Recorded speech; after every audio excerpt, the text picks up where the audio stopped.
most humble woman I have ever met. You often shouldered burdens without saying a word.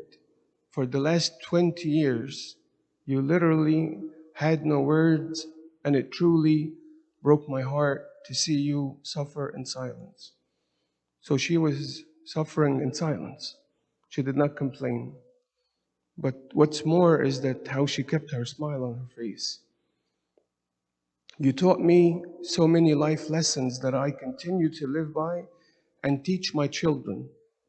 My three favorites: never bow loudly, close the door and pray, give and serve, and never boast, stand in the back with the sinners. Let them think you're a sinner.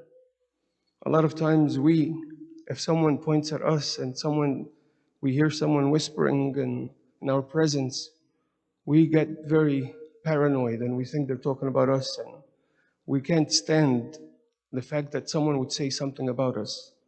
And the first thing we do is we get defensive. But what she taught was accept to be called a sinner. And not just accept to be called a sinner, choose to stand with the sinners and shoulder them, to help them. Just because they think it's so or say it doesn't mean it's true. You have nothing to prove to others. God knows the truth, and that's all that matters.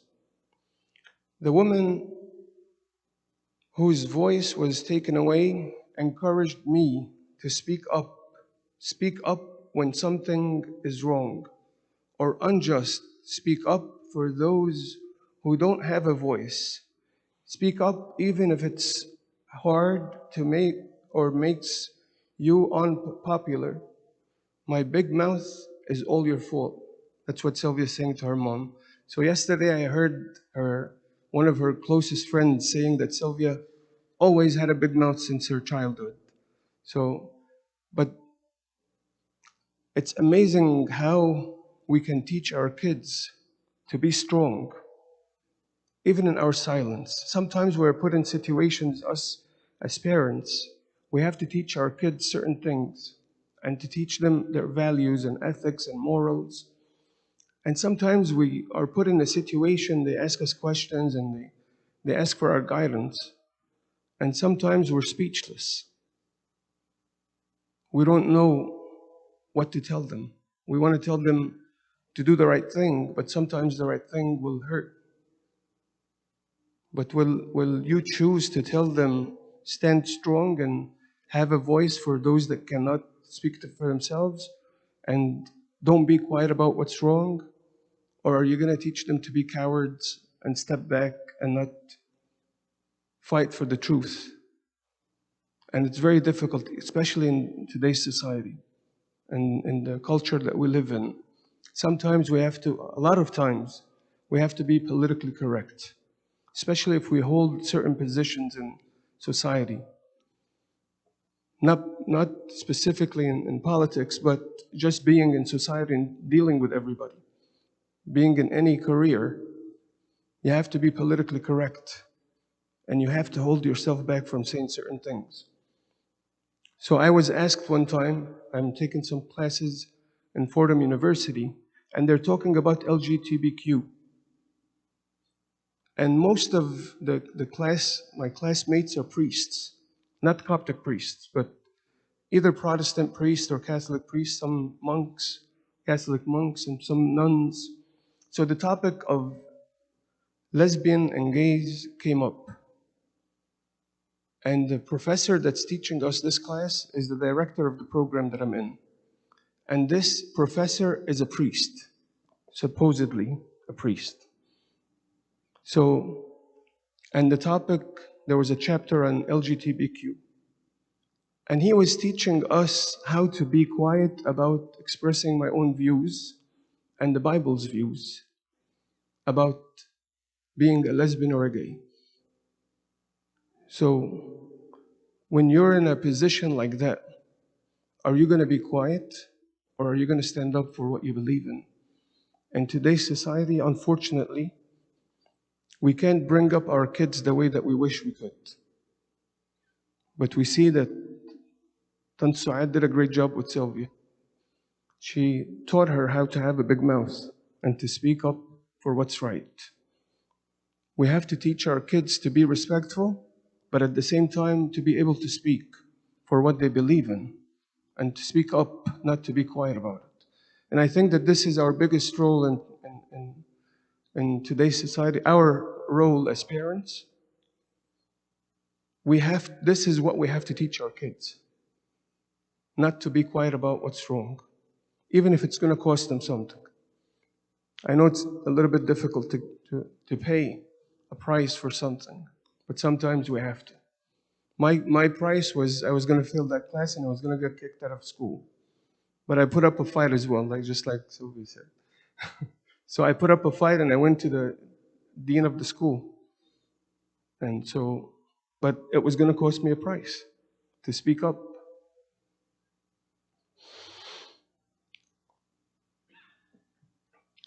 My fondest memories were the daily commutes to and from high school.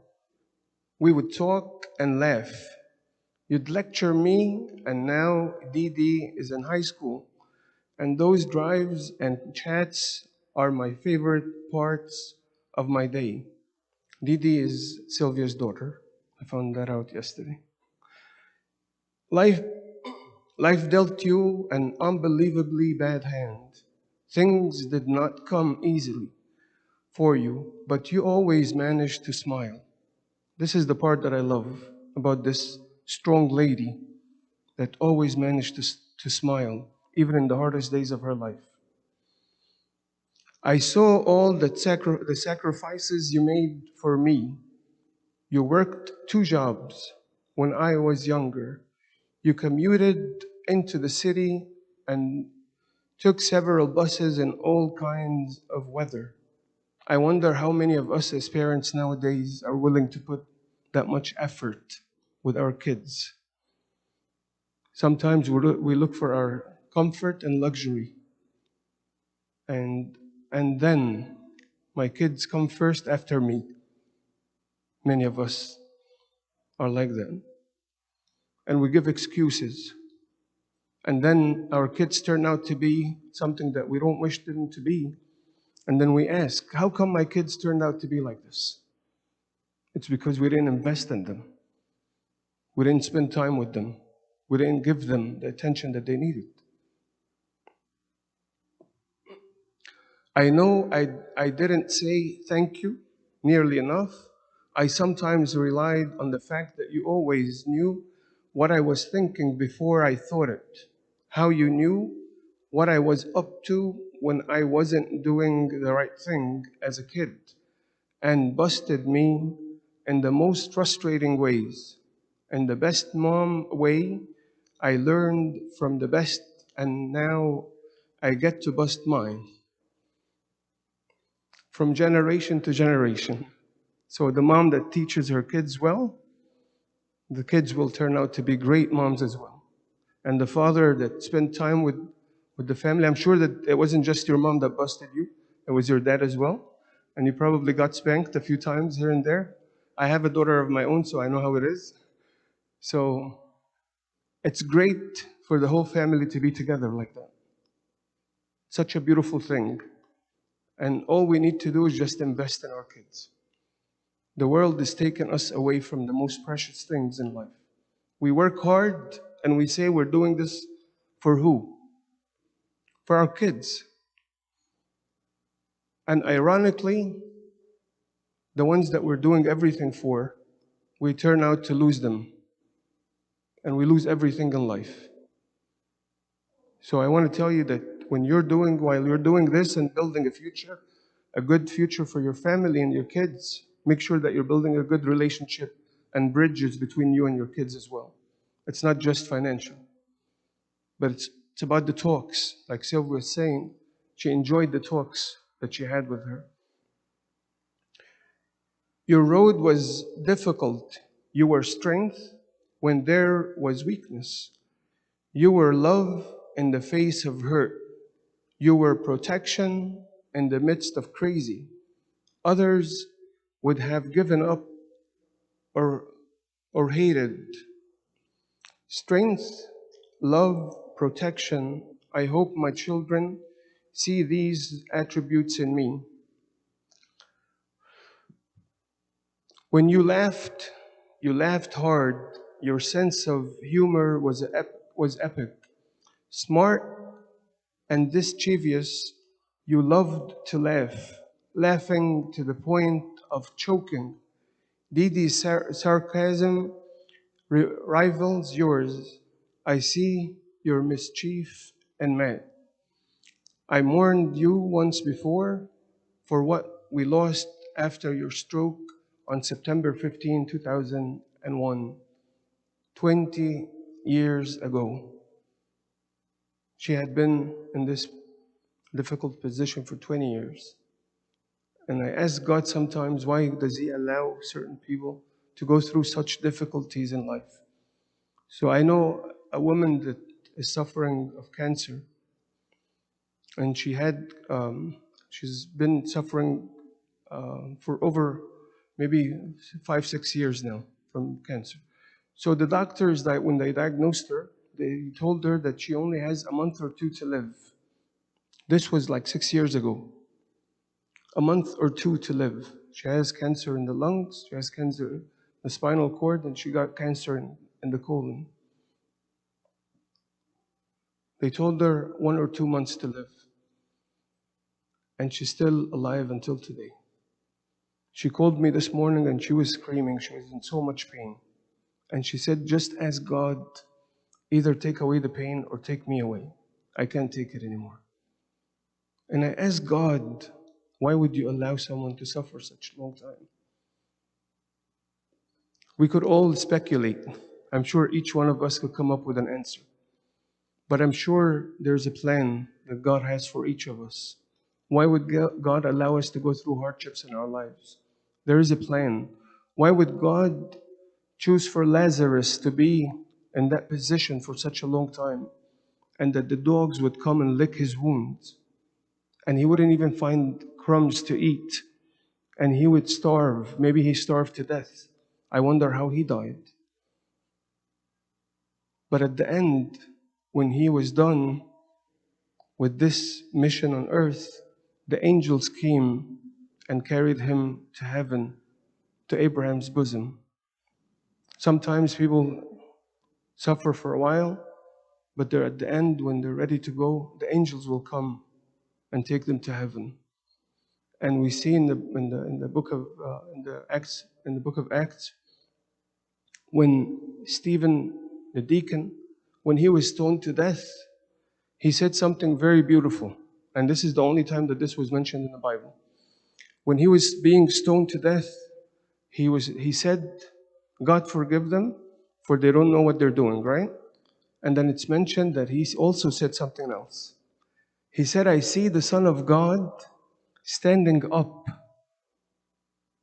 on his throne. This is the only time that we hear, or it's mentioned, that God is standing up to receive someone's soul and spirit. This is the only time that it's mentioned. But you know what? He went through such a difficult time by being stoned to death, that Jesus Christ himself stood up on his throne and welcomed him to heaven. And that's what happens with certain people that go through hardships sometimes. Jesus welcomes them to heaven. The angels carry them to Abraham's bosom. So if we see somebody going through any hardships or sickness or diseases, or rest assured that God is working something for their eternity, and He's doing the best for them. We're not going to know better than what God would. So the last paragraph,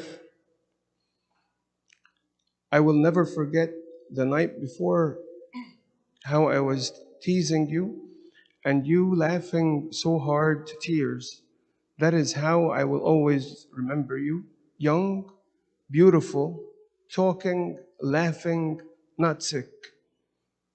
I made choices that did not match your dreams for me. I know that you are looking down now and can see that I am exactly where I need to be and incredibly happy. Hope the kids and I make you proud. You walked a hard road, Wasis, Waces. You are home now, Mom. No more suffering. Until we laugh again, I love you. And I want to say that this is such a beautiful picture to imagine. Someone that had been suffering, someone like Lazarus, that the last image that we saw of him on the earth was that he was sick and he couldn't find any food to eat, and he had wounds, and the dogs were licking his wounds. And then the next image we see of him is that he is being carried by angels in heaven in the bosom of Abraham, enjoying the presence of God. And so it seems like Sylvia imagined the same thing, that Mom was here suffering, but the next image that we see of her is that she's in the bosom of Abraham, rejoicing and enjoying eternity with God. I know that Uncle Samir probably went through so much hardships as well, because he had to be there for her. And to be able to put a smile like this, you need that support. And unless I have support to give me hope and to tell me it's going to be okay, a lot of times people lose trust in God and they question God. Sometimes people lose their faith altogether. Not just that they lose trust in God. But I commend you for being such a great man and a father and a husband, and may God rest your soul in peace in heaven and give consolation to Uncle Samir and Sylvia and the whole family as well, and glory be to God forever.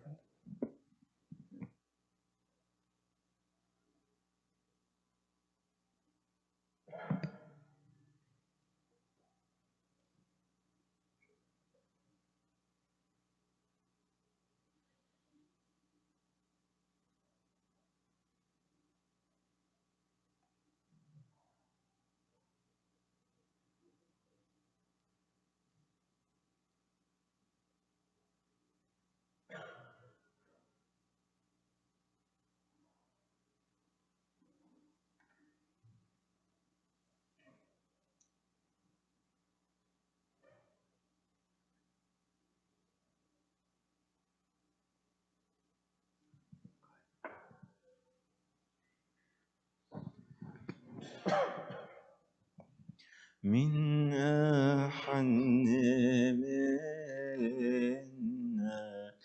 التجئ إليه وفي كل ضيق وتعبي اتكل عليه من أحن منا التجئ إليه وفي كل ضيق وتعبي اتكل عليه يا قاضي الأرامل يا أبو الأيتام يا قاضي الأرامل يا أبو الأيتام حلل المشاكل صانع السلام حلل المشاكل صانع السلام الأجبال احتاجت والأسود بتجوع، الأشبال احتاجت والأسود بتجوع، أما المؤمنين شبعهم يسوع، أما المؤمنين أشبعهم يسوع. إن طلبت غيرك انتظار، إن طلبت غيرك انتظاري طول، لكن إن دعيت بتجيني على طول، لكن إن دعيت بتجيني على طول، من أحن منا التجئ إليه، وفي كل ضيقي وتعبي اتكل عليه.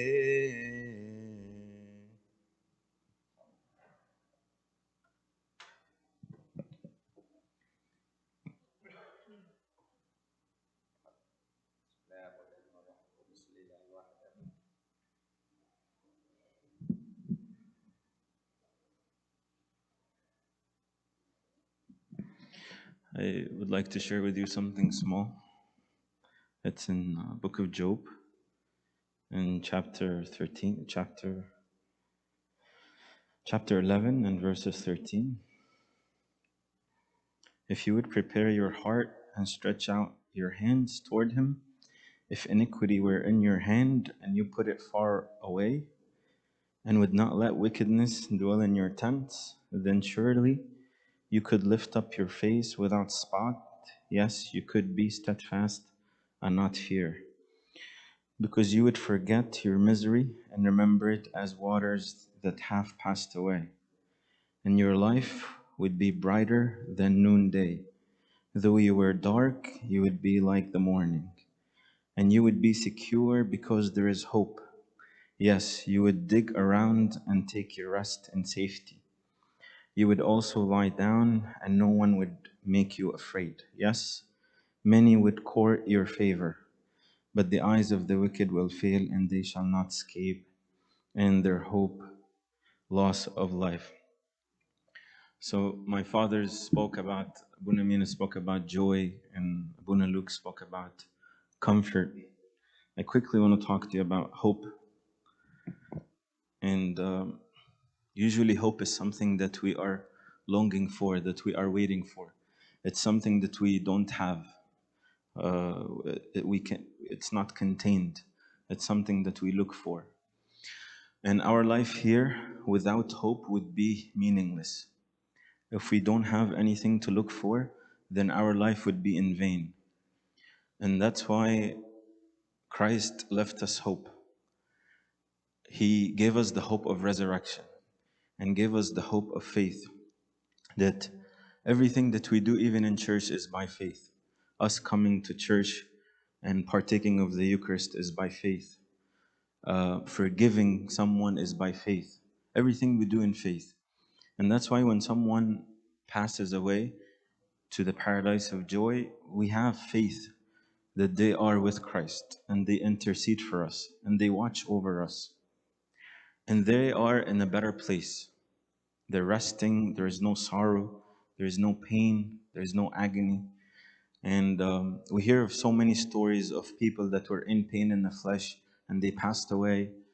and their siblings or their loved ones were going through tough times, and they appear to them in visions or dreams, and they comfort them and they tell them, we're the most happiest person ever living here. We don't want to even come back to the flesh. We don't want to even come back to the world. And they comfort them with these words. So they're in very comforting place. They're being taken care of by God, not by human beings.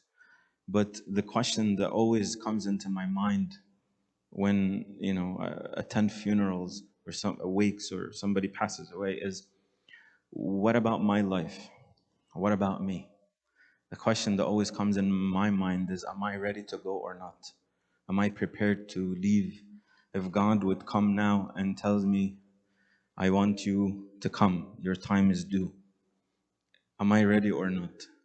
Do I have the privilege to say, yes, God, I'm ready, or no?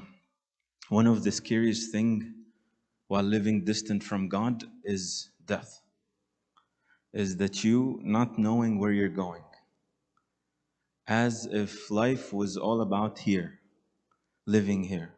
But that's what Satan and the world is trying to tell us, that you will be an everlasting person on earth. But that's not the reality. Satan does not tell you the reality. The reality is everyone have a stop to go. Everyone will go.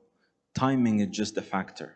Timing is the main concept of this. So, and that's why God said all the time to be prepared, to be ready. And in the verses that we just read, it says, if you would prepare your heart and stretch out your hands toward Him. All God wants is our hearts. He's not asking for much. He's asking for us to give Him our hearts.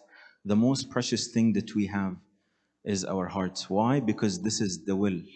From the heart comes the will. And we have free will. So for me to give it to God, that means, God, I want to be a slave for you. I want to be a son for you. That you lead me wherever you go. I'm not led by my desires. I'm not led by my positions. I'm not led by my emotions, but I'm led by you. And eternity starts here. It does not start when we leave the flesh. It starts here. If we cannot spend 5 minutes with God a day, how could we spend the whole of eternity with Him? How can we be with Him when we cannot have 5 minutes for God? And we're not busy. We make ourselves busy, but we're not busy because there are things that we make time for. And I'm saying this to myself, is that God is satisfied with 5 minutes of our day. God is satisfied with anything that we give Him. You remember the lady that put in the money place, in the gospel talks about, she put only almost 2 cents or 1 cent. God praised her and did not praise those who put a lot of money. Why? Because He looks at the little things that you offer and He's willing to praise you for. Even the 5 loaves and 2 fish that the little boy gave to him, that was sufficient enough to feed the multitude. So how much time am I spending with God? Do I give Him my time or not? Do I spend time to talk to Him, to worship Him, to prepare my heart for Him, or no? And if we don't give God time, as Abuna was saying earlier, that we will live in a misery, that we will panic over little things. Oh, it's snowing out, or it's thundering out, or I get scared, I get terrified because I feel like something is happening, I'm going to die. And when this whole thing with Corona happened, people were not scared of Corona, people were scared of death, because Corona can end your life. So people were panicking about death, and it should be an alert if we're panicking about death that we're not ready. And there's always the story of Saint Paul, Saint Bola in the church, where he was walking by and he was fighting with his brother over their inheritance, their father's inheritance. And they walked by a funeral, and they saw that this guy who passed away was one of the richest guys in the city. And he looked at him and saw nothing. He's going with nothing. And while him and his brother are going to the court to kind of to go to the court and see which portion should he get and the other one would get, he realized that this life is all about nothing. It's all about this guy was the richest guy, and now he died, and he's taking nothing with him. So he said, you know what? He went back and said, take my portion. I don't want anything. And he sold everything and went to the desert and was there for close to 90 years, spending 70 years of his life not seeing a one person, not seeing the face of anyone.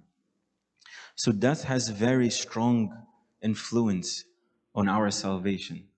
Death can decide, are we repenting or not? And usually in wakes like this, the biggest thing is repentance. Is my life with God? Are we online together, or am I distant from Him?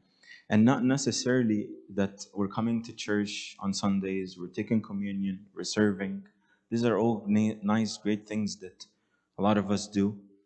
But that people see God in my actions at work. People see my God in my actions at home, in place where I don't need to appear holy, I don't need to appear good. Or is it, in our minds, sometimes we have boxes, and this box is holy, church service, but this box, we can go out and have fun and do whatever. God, you can't come into this area. And that's why we suffer, and we're in pain, and we're in misery, and we don't have hope, and we get terrified over the little things. But what God is desiring is my heart. Where is my heart? And the Bible says, where your heart is, there will be your treasure. So, are we prepared for that day? Are we prepared for that moment? Now we hear of people who are young, old, that they disappear from our lives, that they just disappear suddenly. And it's a shocking, but that should tell us that something is going on. Something could happen. It could be today, it could be tomorrow, but we have to be ready. And in verse 18 it says, and you would be secure because there is hope.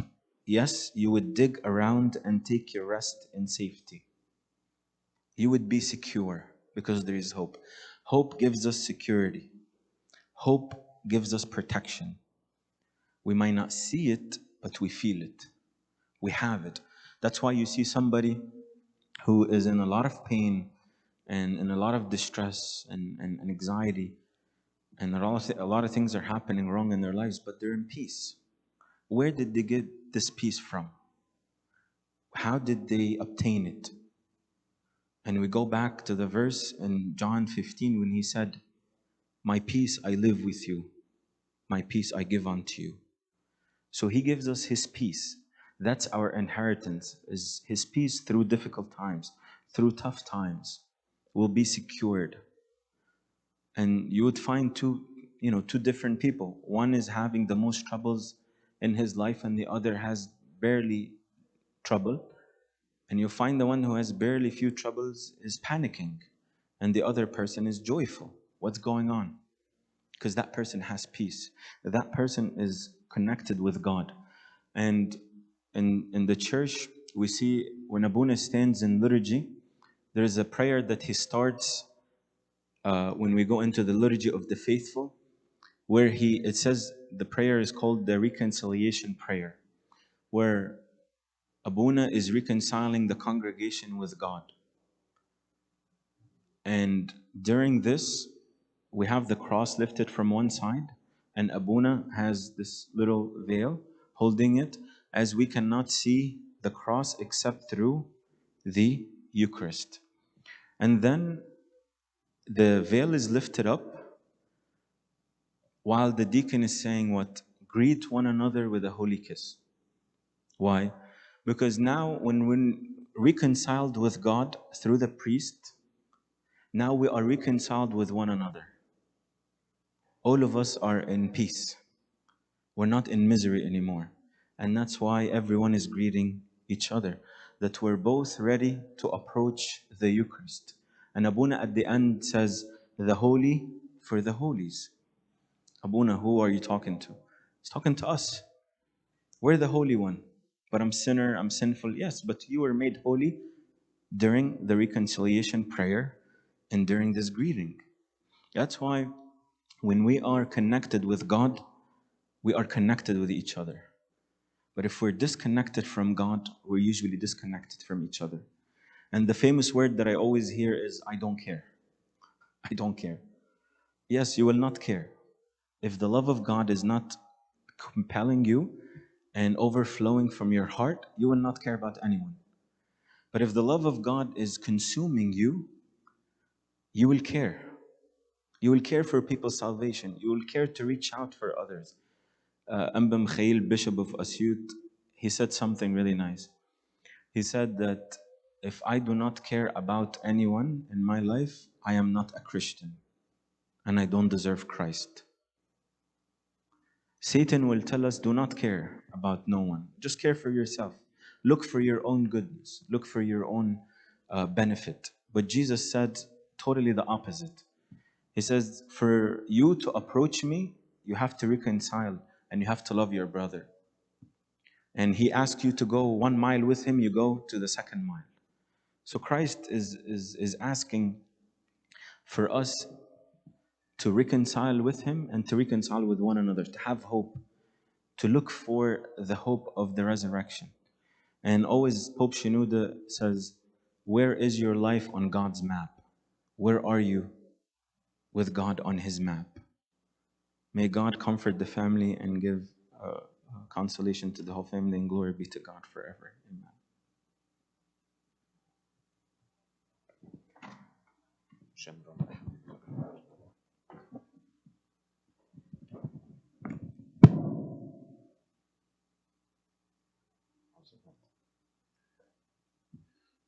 Our Father art in heaven, hallowed be thy name. Thy kingdom come, shall be done on earth as it is in heaven. Give us this day our daily bread, and forgive us our trespasses. Lead us from temptation, deliver us from evil. And Christ Jesus, love, glorify for him. Christos.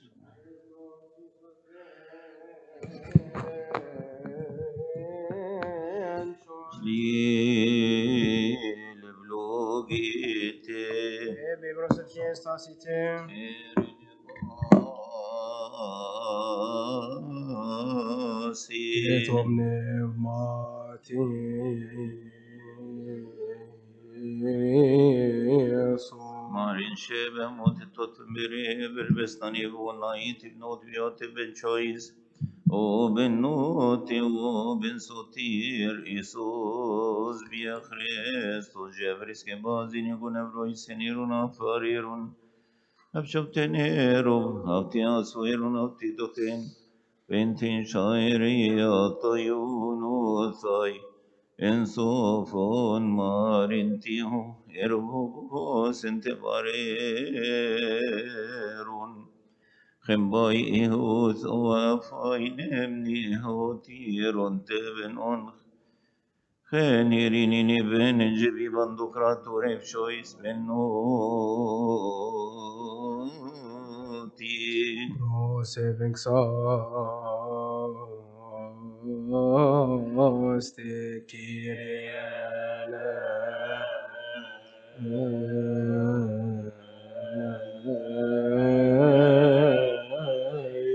O Master Lord God Zavandokrator, the Father of our Lord God and Savior Jesus Christ, we thank you for everything concerning everything and everything. For you have covered us, healed us, guarded us, accepted us to yourself, spared us, supported us, and brought us to this hour. Pray that God may have mercy and compassion upon us. Hear us, help us, and accept the supplications and prayers of his saints, for that which is on our behalf at all times, and to repose the soul of Sa'ad Hanan, forgive us our our sins, Lord, have mercy.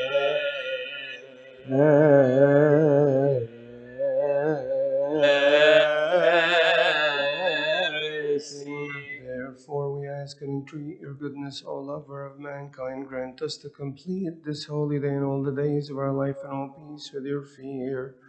All envy, all temptation, all the work of Satan, the counsel of the wicked man, the rising up of enemies, hidden and manifest, take them away from us and from all your people, and from this holy place, and from the soul of your servant Sa'ad, and from this holy place which is yours, but those things which are good and profitable do provide for us.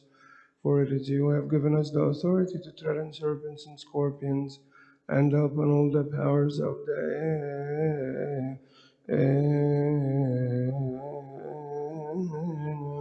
Etherin hos roknem bekyoten athos men mai toam shavash kang sotiemon ainan. Shlile flovite. Ebi brosipshin stasitem. Erine pasi. Idom nevmati. Says God, the Pantocrator, the Father, O Lord God and Savior Jesus Christ, for us can treat your goodness, O Lord of mankind. Remember, O Lord, the souls of your servants, our fallen asleep, our fathers, and our brethren. Praying for our Father and brethren who have fallen asleep in repose and faith of Christ since the beginning, our holy fathers, the archbishops, our fathers, the bishops, our fathers, the agumens, our fathers, the priests, our brethren, the deacons, our fathers, the monks, and our father laymen, and the full repose of Christians, and with them the soul of Saad Hannah, that Christ our God may repose all their souls in the paradise of joy, and we to accord mercy unto us and forgive us our sins. Lord, have mercy.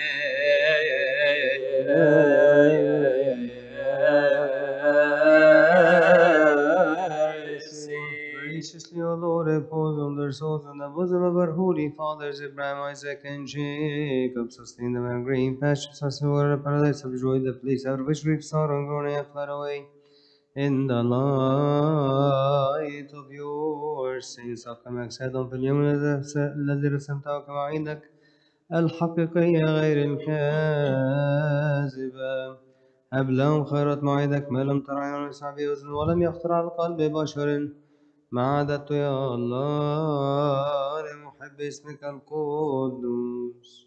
لأنه لا يكون الموت لعبيدك بل هو انتقال، وإن كان لحق توان أو تفريط كبشر، وقد لبسوا جسدا وسكنوا في هذا العالم.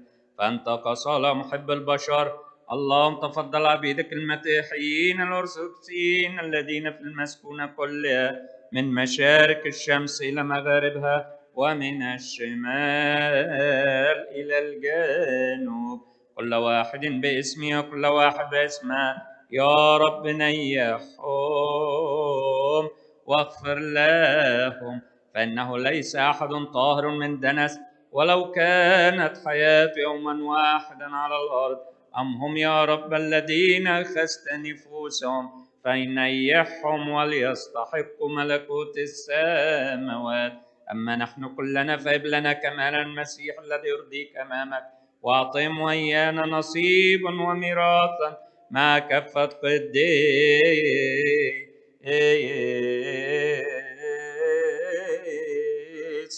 يا رب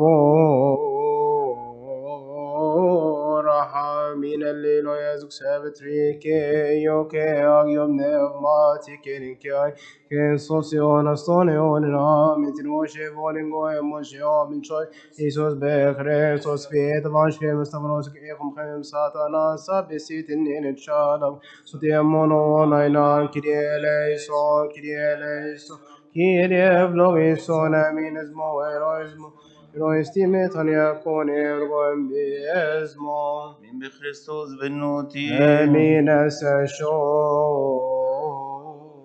O King of peace, grant us your peace, establish unto us your peace, and forgive us our sins. For thine kingdom, our glory forever. Amen. Make us worthy to raise and glory, saying, Our Father art in heaven, hallowed be thy name. Thy kingdom come, thy will be done on earth as it is in heaven. Give us this day our daily bread and forgive us our trespasses. And lead us not into temptation, deliver us from evil, in Christ.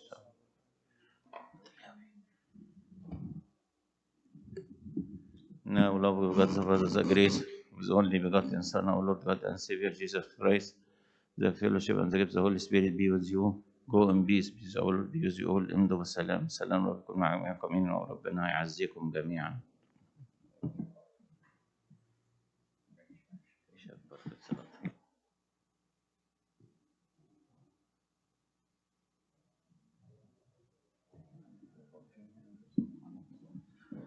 ممكن تتفضلوا تيجوا تعزوهم هنا في أول صف، تيجوا كده تسلموا وتطلعوا من هنا أو من هنا.